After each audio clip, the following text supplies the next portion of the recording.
دي كانت صينية المسقعة اللي احنا عملناها النهاردة. شايفين عاملة ازاي؟ بسم الله ما شاء الله. بعد ما اتسبكت اهي زي ما انتم شايفين بالشكل ده، حلوة جدا وجميلة. اتمنى تجربوها ان شاء الله بالطريقة دي، حلوة جدا وريحتها جايبة لاخر الشارع. اتمنى تجربوا الفيديو وان شاء الله يعجبكم طريقة البتنجان النهاردة. يلا بينا نشوف عملناها ازاي. بسم الله والصلاة والسلام على رسول الله عليه الصلاة والسلام. النهاردة إن شاء الله مع بعض في فيديو جديد، وهي طريقة حلوة جدا للبتنجان طبعا.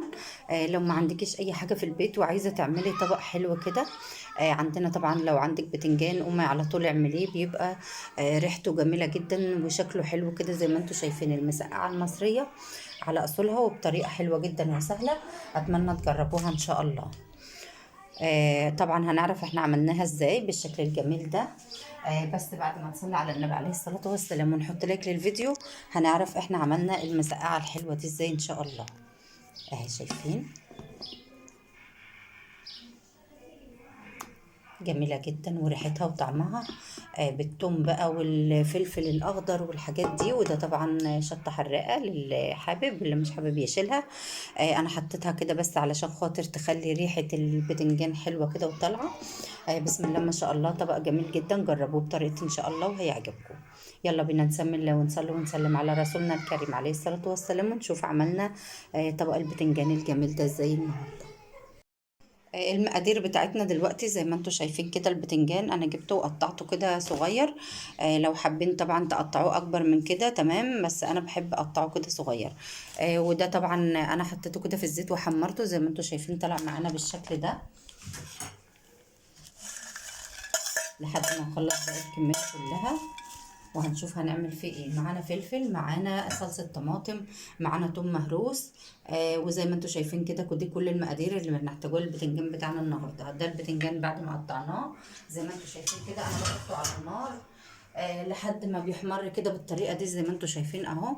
بعد كده هنشوف هنعمل فيه ايه. معانا طبعا الفلفل زي ما قلت لكم، معانا صلصه الطماطم، الثوم المهروس، وباقي البهارات هنحطها بقى واحنا بنعمل البتنجان ان شاء الله. ان شاء الله الطريقه دي تعجبكم وتنفذوها.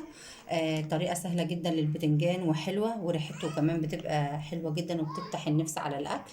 لو ما عندكيش اي حاجه ممكن تعملي الطبق ده، بيكون حلو جدا.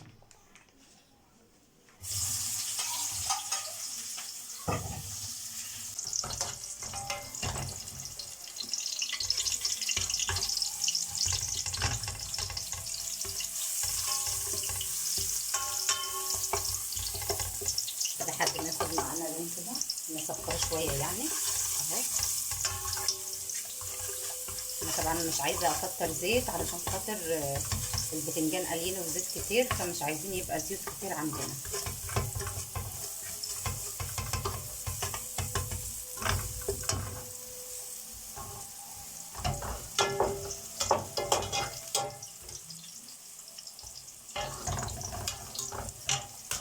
كده التومه بتاعتي بدات تصفر اهي زي ما انتم شايفين قدامكم كل حاجه.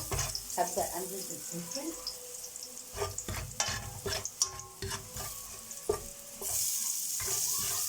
الفلفل الاخضر الجميل ده، ولو عندك فلفل الوان حطي برده، بيبقى حلو جدا مع البتنجان وبيدي ريحه جميله جدا اهو.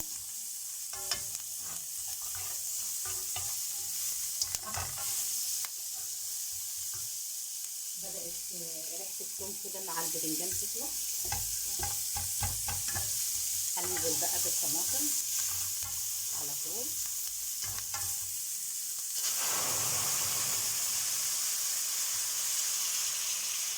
شايفين اخدت لون معانا ازاي على طول اهي، مع الفلفل الاخضر مع الطماطم كده. وهسيبها شويه.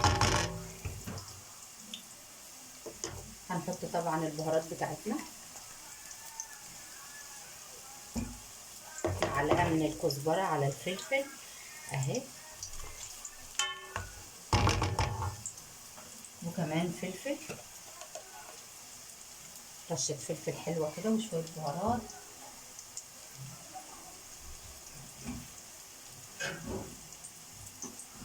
اي بهارات عندك طبعا بتبقى حلوه قوي في البتنجان وبتديله ريحه حلوه. ونقلب التقليبه بس كده، ونبدا ننزل بالبتنجان بتاعنا.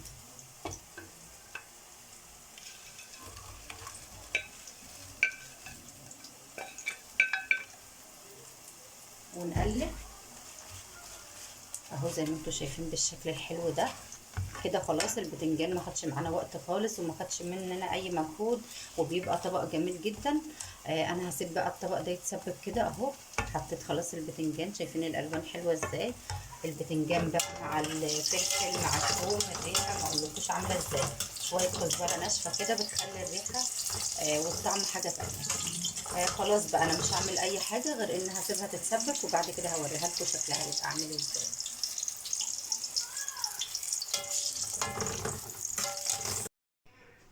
بعد ما خلصنا بقى البتنجان زي ما قلت لكم، حمرنا كل البتنجان وسبناه يتسبك بقى معانا بالشكل ده.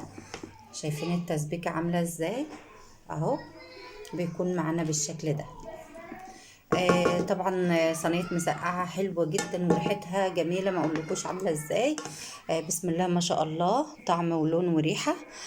طبعا جربوا بقى الفيديو بطريقتي وجربوا طريقه البتنجان الحلوه دي، وان شاء الله الفيديو يعجبكم باذن الله. لو عجبتكم طريقه البتنجان النهارده وطريقه المسقعه على الطريقه المصريه الحلوه الجميله، ما تنسونيش من اللايك والاشتراك في القناه. كانت معاكم رحمه من قناه اسرار الطبخ مع رحمه. اتمنى يكون الفيديو عجبكم. صلوا على النبي واسيبكم في امان الله.